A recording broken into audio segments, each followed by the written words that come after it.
Hello everyone.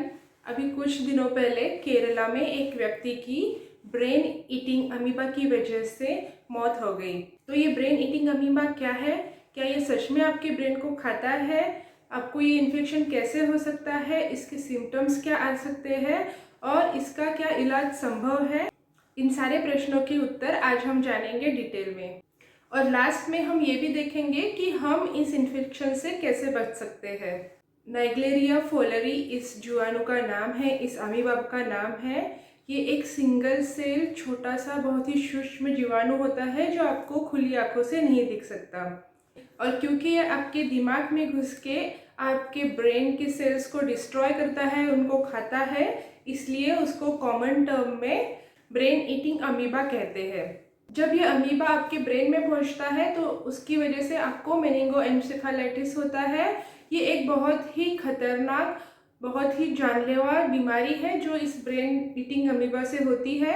लेकिन ये बहुत ही रेयर टाइप की है, बहुत ही कम, बहुत ही रेयरेस्ट ऑफ रेयर जिसे हम कह सकते हैं। ऐसे बहुत ही गिने चुने केसेस अब तक पूरी दुनिया में पाए गए हैं। ये जो अमीबा है हमेशा फ्रेश वाटर के रिसोर्सेज में रहता है, मतलब सॉल्ट वाटर में, सी के वाटर में ये नहीं रह सकता। तो इसलिए नदियाँ, नहरें या फिर लेक्स, ऐसी जगहों पे इनके पानी में ये जीवाणु पाया जा सकता है। और कभी कभी अगर स्विमिंग पूल अच्छे से मेंटेन नहीं किए गए हैं, उनका वाटर अच्छे से क्लोरिफिकेशन और उसका क्लीनिंग अच्छे से नहीं होता है पानी का, तो स्विमिंग टैंक्स में भी अनेक बार ये अमीबा पाया जाता है। और जब टेम्परेचर बढ़ता है, मतलब कि पानी गर्म होता है, तब ये जीवाणु ज़्यादा मात्रा में वो पानी में फैलता है।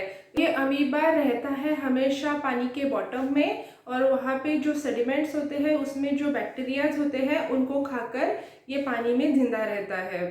तो नेक्स्ट सवाल ये आता है कि ये हमें इन्फेक्शन कैसे हो जाता है।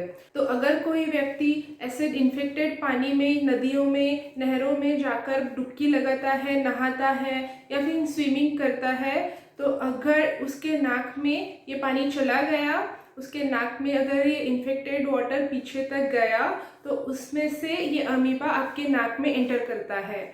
और फिर आपके नाक में जो स्मेलिंग वाले नर्व्स होते हैं, जिससे आपके ब्रेन को पता चलता है कि कौन सा स्मेल आ रहा है, उन नर्व के थ्रू, उन नर्व में ये एंटर करते हैं और उन नर्व के थ्रू ये आपके ब्रेन तक पहुंचते हैं। और एक बार जब ये आपके ब्रेन में पहुंच जाता है तो ये बहुत ही स्पीड से मल्टीप्लाई होने लगता है, बहुत स्पीड से आपके ब्रेन को डिस्ट्रॉय करने लगता है, और पेशेंट जल्दी से जल्द ही बहुत ख़राब अवस्था में पहुंच जाता है।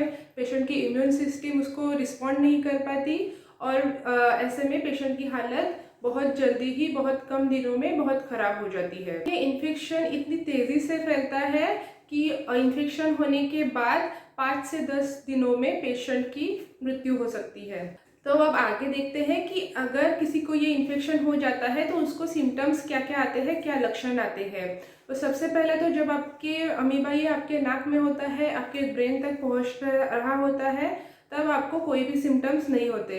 लेकिन एक बार जब ये आपके ब्रेन को डिस्ट्रॉय करना शुरू कर देता है, आपके ब्रेन को खाना शुरू कर देता है, तो पेशेंट को आता है बहुत ज़्यादा फीवर, हाई फीवर होता है। पेशेंट को चक्कर आना, उल्टियाँ आना, ऐसे सिम्टम्स शुरू हो जाते हैं। उसके बाद पेशेंट को बहुत ज़्यादा सर दर्द, हेलुसिनेशन और ट्रेमर्स भी आने लगते हैं। और कुछ ही दिनों में पेशेंट कोमा में भी जा सकता है एंड इवेंचुअली उसकी मौत हो जाती है। अगर किसी को ये इन्फेक्शन होता है तो उसमें 97% चांसेस है कि पेशेंट की मृत्यु हो जाती है, सिर्फ 3% चांसेस है कि पेशेंट बच सकता है। और इसके लिए भी आपको अर्ली डायग्नोसिस करना होगा। अगर किसी पेशेंट का अर्ली डायग्नोस हो जाता है और उनको बहुत ज़्यादा हेवी ट्रीटमेंट दी जाती है, जो सीडीसी से रिकमेंडेड ड्रग्स है, जैसे कि एजिथ्रोमाइसिन, एम्फेटेरिसिन बी, देन कुछ स्टीरॉयड है उसमें, और ऐसे अनेक भारी ड्रग्स का कॉम्बिनेशन उन पेशेंट को दिया जाता है, उसके बाद भी सिर्फ 3% पेशेंट बचने के चांसेस होते हैं। तो अब नेक्स्ट प्रश्न ये है कि इससे हम बच कैसे सकते हैं और कैसे हम जान सकते हैं कि किसी पानी में अमीबा का इन्फेक्शन हुआ है या नहीं। तो वैसे तो हम नहीं जान सकते कि कोई पानी का सोर्स आपका अमीबा से प्रदूषित हुआ है या नहीं, लेकिन इससे बचने के लिए हम क्या कर सकते हैं कि या तो आप नदियों में, नहरों में, लेक्स में नहाइए मत। और अगर आप ऐसे नदियों में या नहरों में स्विम कर रहे हैं, लेक्स में जा रहे हैं, बात करने के लिए जा रहे हैं, तो पानी में डुबकी मत लगाइए। पानी में अगर आप डुबकी लगाते हैं तो हमेशा ध्यान रखिए कि आप अपना नाक ऐसे बंद करके पकड़ के फिर पानी में डुबकी लगाइए, ताकि आपके नाक में पानी ना घुसे। अगर आप कहीं पे स्विमिंग करने जाते हैं तो हमेशा ध्यान दीजिए कि स्विमिंग पूल अच्छे से मेंटेन किया गया है कि नहीं, वाटर का अच्छे से क्लोरिफिकेशन किया गया है या नहीं, और पानी को रेगुलरली साफ़ किया जा रहा है या नहीं। और सबसे लास्ट में आपको ये ध्यान रखना होगा कि अगर आप कहीं पानी में नहा के आए हैं, बात करके आए हैं, स्विमिंग करके आए हैं, और अगर उसके बाद 1-2 दिन बाद आपको चक्कर, उल्टियाँ आ रही है, तो जल्द से जल्द डॉक्टर के पास जाकर आपको इलाज शुरू करना होगा। मैं आशा करती हूँ कि आपको आज का ये वीडियो यूज़फुल लगा होगा। इसको अपने दोस्तों के साथ, रिश्तेदारों के साथ भरपूर शेयर करिए, और अगर आप चैनल पर नए हैं तो सब्सक्राइब करना बिल्कुल मत भूलिए। मैं आपको मिलती हूँ नेक्स्ट वीडियो में।